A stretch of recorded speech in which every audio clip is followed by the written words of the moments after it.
ദേ ഇപ്പം നിങ്ങൾ കണ്ടുകൊണ്ടിരിക്കുന്നത് ഞങ്ങളുടെ ഒരു ലഞ്ചാട്ടോ. അലയെ വർക്ക് ചെയ്യുന്ന ഹോസ്പിറ്റലിൻ്റെ അടുത്ത് അടിപൊളി മീറ്റ് കിട്ടുന്ന ഒരു സെൻറ്റർ ഉണ്ട്.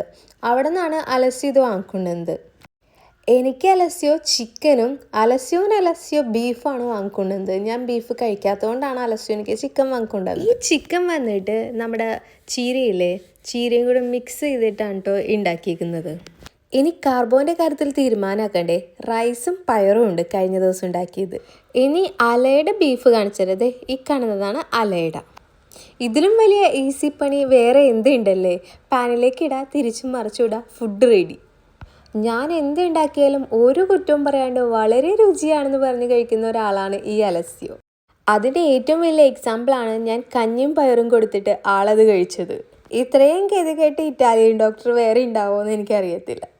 അലൈന് ഇന്ത്യൻ ഫുഡ് കഴിച്ച് വലിയ എക്സ്പീരിയൻസ് ഒന്നും ഇല്ലാത്തതുകൊണ്ട് ഞാൻ രക്ഷപ്പെട്ടു. ഞാൻ എന്തുണ്ടാക്കി കൊടുത്താലും ഇത് ഇന്ത്യൻ ആണ്, ഇങ്ങനെയാണ് ഉണ്ടാക്കുന്നതെന്ന് പറഞ്ഞു കൊടുക്കുന്നത്. അപ്പം ഇത്രയേ ഉള്ളൂ. വേറെ വീഡിയോ കാണാം. ബൈ.